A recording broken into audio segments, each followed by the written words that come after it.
Bonjour, comment ça va? Alors, aujourd'hui, nous allons apprendre avec la conversation. สบายดีมื้อนี้พวกเราจะมาเรียนเกี่ยวกับการสนทนา ซึ่งว่าการสนทนาในภาษาฝรั่งจะมีอยู่2กรณีคือการสนทนาแบบเป็นทางการและการสนทนาแบบบ่เป็นทางการ การสนทนาแบบบ่เป็นทางการพวกเราจะใช้ตุ้ยและการสนทนาแบบเป็นทางการพวกเราจะใช้วูก่อนที่เราจะเข้าสู่บทสนทนาเรามาเรียนคำศัพท์เกี่ยวกับสัญชาติและตัวเลขกันก่อน Les nationalités สัญชาติลาวสัญชาติลาวฟรองเซคนฝรั่งอเมริกันคนอเมริกาชินัวคนจีน Les chiffres ตัวเลข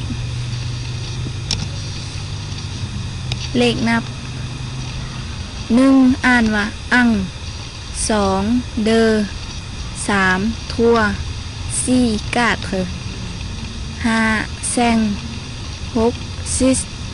7เซต8วิท9เนิบ10ดิส11องศ12ดูส13แทรส14กาโตส15แก้งสเลขอันดับ1อ่านว่าเพอร์เมียอันดับ2เดอเซียมหรือเซอร์กงอันดับ3ทัวเซียมอันดับ4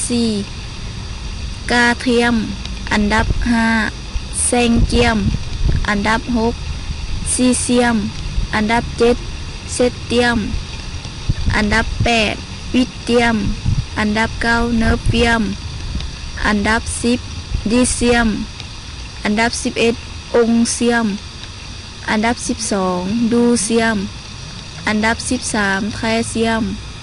อันดับ14กาโตเซียมอันดับที่15แกงเซียมบัดนี้หลังจากที่เฮาเรียนหูคำศัพท์แล้วเราจะเข้าสู่บทสนทนาที่1ซึ่งบทสนทนาที่1นี้จะเป็นบทสนทนาแบบบ่เป็นทางการคำว่า Bonjour je m'appelle คำ Je suis Lao et toi สบายดีค่อยซื้อคำค่อยแม่นคนลาวและเจ้าเดช่องตอบว่า Bonjour moi je m'appelle ช่อง Je suis français สบายดีค่อยซื้อช่องค่อยเป็นคนฝรั่งคำว่า Je suis un élève de 6e et toi ค่อยเป็นนักเรียนชั้นม.6 และเจ้าเดช่องตอบว่า Moi je suis un élève de 5e ค่อยเป็นนักเรียนชั้นม.5 คำว่า Tu as quel âge เจ้ามีอายุจักปีช่องตอบว่าแชแทรซ่องค่อยมีอายุ13ปีคำว่ามัวแชองซ่องค่อยมีอายุ11ปีบัดนี้เฮามาเข้าสู่บทสนทนาที่2 Dialogue de บทสนทนาเป็นทางการล้อมว่า Bonjour madame comment allez-vous สบายดีท่านหญิงเจ้าสบายดีบ่ละดามตอบว่า Bonjour monsieur je vais bien et vous สบายดีท่านชายค่อยสบายดีและเจ้าเดล้อมตอบว่า Moi aussi merci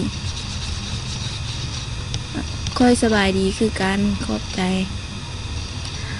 ละดามว่า Je suis chinoise je suis chanteuse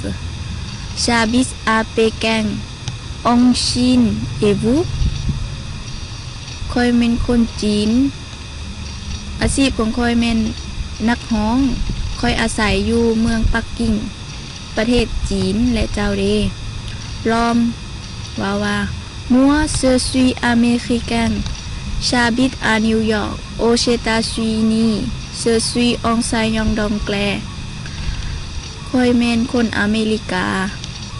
ข้อยอาศัยอยู่นิวยอร์กประเทศสหรัฐอเมริกาอาชีพของข้อยเป็นครูสอนภาษาอังกฤษ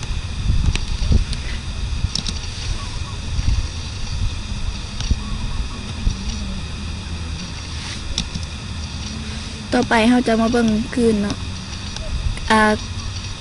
คำถามแม่นพวกเราจะใช้ขึ้นเสียงทางท้ายคือกอมองตาเลวูคำตอบแม่นเราจะบ่ขึ้นเสียงทางท้ายคือเชเวเบียงแม็กซี่เอียเบียงโตขอบใจ